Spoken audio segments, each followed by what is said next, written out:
पहले कि हम भारत के रहने वाले नहीं है, हमारा मूल विदेशी है, ये यहीं के लोग हैं सारे। अगर ये मजबूत हो गए तो कभी भी हमें यहाँ से हटा सकते हैं, क्योंकि हमने अंग्रेजों को यही कह करके हटाया है कि अंग्रेज विदेशी है, इसलिए विदेशी अंग्रेजों वापस जाओ। तो जब तक ये लोग कमजोर रहेंगे, मैं नहीं कह रहा हूँ, खुद पंडित जवाहरलाल नेहरू ने अपनी किताब में लिख रखा है, वहां से पढ़ करके मैं बोल रहा हूँ, बाबा साहब ने भी सारा पूरा धजिया उखेड़ी है इनकी। इसके अलावा एक किताब लिखी महापंडित राहुल साकरतेन, ब्राह्मण, बहुत बड़ा विद्वान था, उसने लिखी ओल्गा टू गंगा। ओल्गा नदी रूस में, गंगा नदी भारत में। उस किताब में पूरा वृत्तांत है, पूरे डायलॉग है, उसके अंदर प्रमाण दिए गए, लिखा गया। उसमें क्या लिखा कि किस तरह से आर्य ओल्गा नदी के तट से चलकर गंगा नदी के तट तक कैसे कैसे पहुंचे, उसमें लिखा हुआ है। ऋग्वेद के अंदर, ऋग्वेद भारत की सबसे प्राचीन किताब है, जिसे ब्राह्मणों के बाप ब्रह्मा ने लिखा है। उस किताब के अंदर लिखा हुआ है, हमारे बड़ों का नाम लिखा है राक्षस, असुर, दानव, दैत्य, देशु, बंदर, गधा, कौवा, और ब्राह्मणों ने अपना नाम लिखा उसमें देवता, हंस, ठीक है ना। अपने ये इतिहास नाम बदल के इतिहास लिख रखा है। कभी आप किसी मुकालते में पढ़ लो ऋग्वेद, उससे प्राचीन किताब नहीं है भारत में, सबसे प्राचीन किताब ऋग्वेद है भारत की। उसके बाद फिर 3 वेद लिखे गए, उसके बाद उपनिषद लिखे गए, उसके बाद रामायण और महाभारत आई, उसके बाद भागवत गीता आई, और भागवत गीता के आने के बाद ही हमें भारत में चमार बनाया गया। उससे पहले केवल 4 वर्ण थे, ब्राह्मण, क्षत्रिय, वैश्य और शूद्र, 4 वर्ण थे। जाति बाद में बनी। इसलिए सम्मानित भाइयों, युद्ध में तो हम जीत गए, युद्ध में तो हम लोग जीत गए, लेकिन वो जो आर्य थे उनके 3 नेता थे। एक का नाम था ब्रह्मा, दूसरा विष्णु और तीसरा महेश। उन्होंने मीटिंग की और मीटिंग करके उन्होंने कहा कि युद्ध लड़कर हम इनके साथ कभी नहीं जीत सकते, इनके साथ मिल करके छल कपट करेंगे, तभी जाकर के हम इस देश पर कब्जा कर सकते हैं। उनके खुद के देश में अकाल पड़ गया था। अकाल किसको कहते हैं? अगर आज बारिश शुरू हो जाए और 3 महीने तक बारिश पड़ती रहे शुक्र ताल के आसपास, तो यही अकाल है, खाने पीने की चीजें खत्म। तो उनके देश में अकाल पड़ गया, औरतें, आदमी, बच्चे सब मरने लगे, तो वो भारत की तरफ चले। उन्हें पता था कि इस देश से सीधा आदमी कहीं का नहीं। इसलिए सम्मानित भाइयों, उन्होंने कहा कि भाई इनके साथ मिलकर होगा काम, ऐसे नहीं चलेगा। तो वो लगभग 5-6 हजार लोग आए थे घोड़ों पर बैठ करके, और उनके साथ मुश्किल से 40-50 लड़कियां थी, और उन लड़कियों में सबसे सुंदर लड़की थी पार्वती। तो ब्रह्मा ने उसको कहा कि पार्वती तुम बात सुनो, अगर तुमने हमारा ये काम कर दिया तो हम तुम्हें भारत में देवी बना करके, जब तक इस देश पर हमारा कब्जा रहेगा, तुम्हारी पूजा होगी, और मैं तुम्हारे साथ 8 लड़कियां और लगा रहा हूं, तुम 9 लड़कियां मिल करके, ये इनका लीडर है शंकर, अगर तुमने इसको अपने जाल में फंसा दिया तो हम भारत पर कब्जा करेंगे। इन 9 लड़कियों को ट्रेनिंग दी गई, इन 9 लड़कियों को ट्रेनिंग दी गई, और ट्रेनिंग देने के बाद ब्रह्मा विष्णु महेश हमारे नेता शंकर के पास लेकर आए, और जमीन पर लेट करके रोने लगे कि हमारे देश में अकाल पड़ गया, और हमें कुछ दिन के लिए अपने देश में शरण दे दो, और जब मौसम सही होगा तो हम वापस चले जाएंगे, और उसके बदले में हमारी ये 9 लड़की आपकी सेवा में रहेंगी। जो हमारा शंकर था, जो हमारा शंकर एक पद था, जैसा आज कौन है? आज मोदी है प्रधानमंत्री, कल कौन थे? मनमोहन सिंह, उससे पहले नरसिम्हा राव, यानी ये एक पद है ना प्रधानमंत्री। तो उस समय हमारा द्रविड़ संस्कृति में, सिंधु घाटी की सभ्यता में हमारा एक पद था शंकर। शंकर कोई एक आदमी था, हमने वो नेता चुन रखा था अपना, वो था। अगर दिक्कत होगी तो फिर दूसरा बना लेते थे। तो उसने कहा भाई ठीक है, चलो मैं आपको टाइम दे रहा हूँ, 6 महीने भारत में रह लो, जब मौसम सही होगा वापस जाना पड़ेगा। तो वो जो 9 लड़कियां थी, वो घूमने के बहाने सिंधु घाटी के बॉर्डर से हटाकर, उन्हें अफगानिस्तान से हटाकर चीन के बॉर्डर की तरफ लेकर आई घूमने के बहाने, और उन्होंने यही हमारे पड़ोस में सारा काम हुआ। इस शहर का नाम भी लिखा महाभारत कालीन, क्योंकि कहीं आसमान में महाभारत नहीं है, सब यहीं की कहानियां हैं। हमें गुलाम यहीं आपके बराबर में बैठकर बनाया गया। चीन के बॉर्डर से पहले है हरिद्वार, और हरिद्वार के नीचे है कनखल, उसी का एक छोटा सा कस्बा, उस समय गांव रहा होगा कभी। तो वहां पार्वती ने डेरा डाल दिया शंकर के साथ, और भांग धतूरा शराब और गांजा पिला पिला करके इसको पागल कर दिया। और इस तरह से जब आर्यों को यह पता लगा कि हमारी लड़कियों ने काम सही कर दिया, तो उधर से आर्यों ने अपना घेरा डाल दिया। इस देश का नाम जम्बू द्वीप था, उन्होंने इसका नाम बदलकर तुरंत कर दिया आर्यव्रत। व्रत का मतलब होता है घेरा, यानी आर्यों ने घेरा डाल दिया। घेरा तो डलेगा ही जब जिस देश का नेता ही बेईमान उनके चक्कर में फंस गया और उनको शरण दे दी भारत में, और उसने अपने इतिहास को पढ़ने की कोशिश नहीं की। इस चक्कर में उन्होंने भारत में कब्जा कर लिया।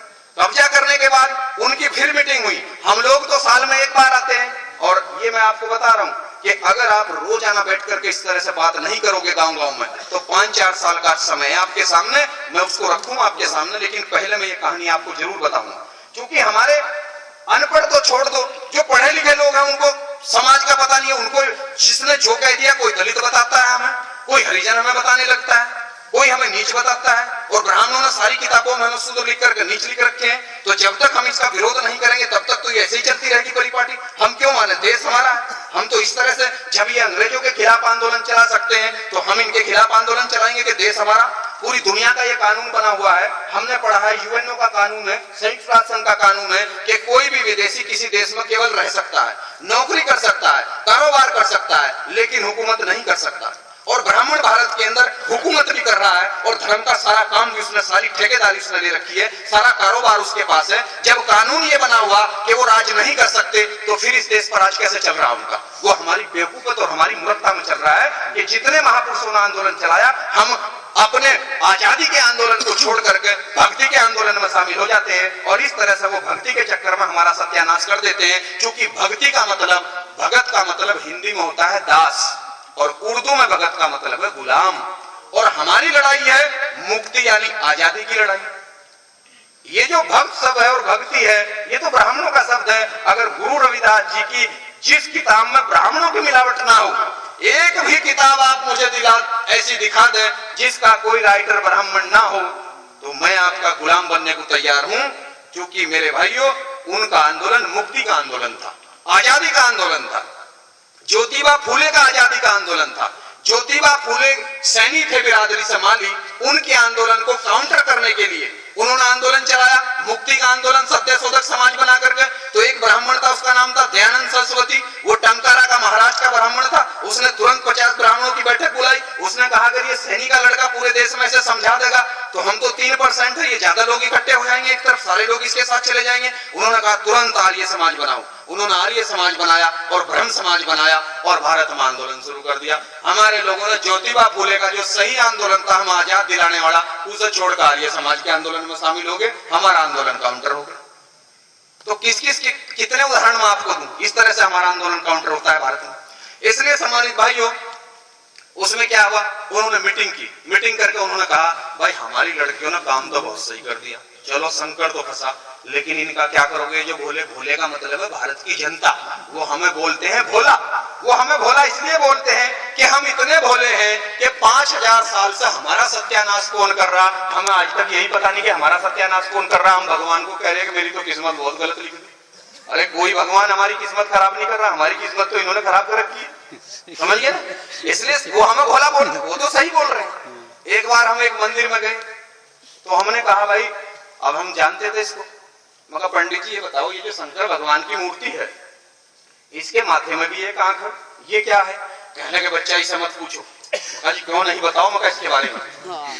कहने लगे अगर भोले ने आंख खोल ली तो धरती पर परले आ जाएगी। परले, अगर इसकी संधि विच्छेद करो इस शब्द की, तो पर का मतलब होता है पराई और लय का मतलब होता है व्यवस्था। यानी अब उनकी व्यवस्था इस देश में, तो ये व्यवस्था पराई हो जाएगी। और अगर भोले ने आंख खोल ली तो व्यवस्था तख्ता पलट हो जाएगा, परले आ जाएगी। तो इसका मतलब क्या? भोले कौन है? हम। और यहाँ क्या होता है? दिमाग, बुद्धि।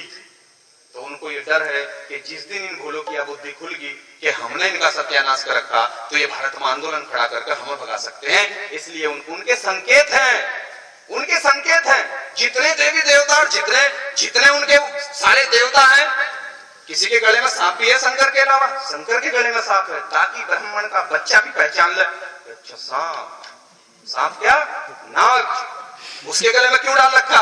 क्योंकि हम सब लोग नागवंश के हैं, ताकि अगर कोई ब्राह्मण का लड़का या लड़की आए तो वो तुरंत उन्हें देखकर पहचान लगा, क्योंकि उन्हें अपने वंश का पता है। गधे तो हमें पता नहीं है। उनके तो 7 साल के बच्चे को भी पता है कि वो किस नस्ल के लोग हैं। उनकी नस्ल अलग है और हमारी नस्ल अलग है। वो अपने इतिहास को जानते हैं, हम अपने इतिहास को नहीं जानते। वो तो उसका सांप देखते ही पहचान लेते हैं, अच्छा ये आदमी हमारा नहीं है, क्योंकि वो हमारा आदमी है, क्योंकि नागवंश के लोग हमें तो उन्होंने बता रखा है नागवंश का आदमी। साथ इसने हमारा दिया था और ये आदमी हमारा नहीं है, क्योंकि वो जिसका इस्तेमाल करते हैं बाद में 4 लात उसको जरूर मारते हैं, उसे गद्दार भी वो ठहराते हैं बाद में। पहले साथ लेते हैं फिर उसको गद्दार ठहरा देते हैं बाद में। हनुमान जी का भी उन्होंने ऐसे ही किया था। पूंछ कितनी बड़ी लगा रखी है, पिछड़ी जाति का आदमी था, कितनी बड़ी पूंछ है। और कुछ पागल लोग क्या कहते हैं, उस जमाने में भाई पूंछ होती, अरे अगर वो बंदर था तो बंदर जो है आदमी की तरह कैसे बात कर लेगा भाई? बंदर आदमी की तरह कैसे बात कर लेगा? लेकिन आदमी की तरह बोलता था। और अगर उस जमाने में सभी का पूंछ होती तो जब हनुमान जी को इतनी बड़ी पूंछ थी तो राम जी की इतनी सी होनी चाहिए, होनी तो चाहिए थी। तो ये तो हमारा बना रखा है, इन्होंने बहुत अच्छे वाला बना रखा है। इसलिए सम्मानित भाइयों, उन्होंने ब्रह्मा ने कहा कि इनका इलाज भूलों का मैं करूंगा, और ब्रह्मा बैठ के लिख कर लेकर के कलम, और कलम के मामले में ये कसाई है। बाबा साहब ने लिखा है, बाबा साहब ने लिखा है कि ब्राह्मण चेहरे से भोला होता है लेकिन दिल से कसाई होता है। और जब वो कलम उठाता है, अंग्रेजों ने भी लिखा है, W.B. जॉर्ज अंग्रेज ने लिखा है कि जब ब्राह्मण कलम उठाता है तो वो उससे लोगों को अधिकार वंचित करता है, वो सबको अधिकार से महरूम करता है, वो किसी को अधिकार नहीं देना चाहता, अधिकार वो अपने पास रखना चाहता है, बाकी सबको वो गुलाम बनाकर रखना चाहता है। जब भी वो कलम उठाता है तो ब्रह्मा ने कलम उठाई और कलम उठा करके उसने लिखा ऋग्वेद, और ऋग्वेद लिख करके उसने कहा पूरे देश में ढूंढी पिटी कि भाई यह किताब भगवान ने लिखी है। अब भगवान कौन? हम समझ रहे कि भगवान ब्रह्मा, ब्रह्मा उनका बाप था, उनका नेता था, जैसा हमारा नेता शंकर था उनका नेता वो था। कि भाई ये उसने, भगवान ने किताब लिख दी और इस किताब में जो लिख दिया वो सबको मानना पड़ेगा। अब उस किताब में उन्होंने क्या लिखा? उसमें उन्होंने लिखा पहले नंबर पर ब्राह्मण होगा और इसका काम पढ़ना और पढ़ाना होगा, दूसरे नंबर पर क्षत्रिय होगा, इसका काम हथियार रखना होगा और देश पर राज करना होगा, तीसरे नंबर पर वैश्य होगा, भारत की सारी जमीनें इसकी होंगी, जमीनें हमारी थी, जमीनें सारी बनियों को दे दी। अगर इस देश में अंग्रेज ना आते, मुगल ना आते और बाबा साहब संविधान न लिखते तो चाहे जाट हो या गुजर हो या कोई हो, 1 इंच जमीन किसी के पास नहीं थी। सारी जमीनें ऋग्वेद लिख करके बनियों को दे दी गई थी। गांव के गांव, अब से 300 साल पहले गांव के गांव बनियों के होते थे। और जो पुराना आदमी यहाँ बैठा होगा, जिनको थोड़ी सी भी समझदारी होगी, उनको पता होगा कि ये तो आजादी से पहले तक सारा का सारा जमीनें तो बनियों के हाथ में थी, जबकि जमीनें हमारी थी सारी। इसलिए सम्मानित भाइयों, उन्होंने तीनों ने काम ले लिया। एक ने पढ़ने लिखने का काम ले लिया, एक ने राज करना ले लिया और एक ने सारा कारोबार ले लिया। और जो हम इस देश के असली मालिक थे, जिन्हें वो भोला कहते हैं,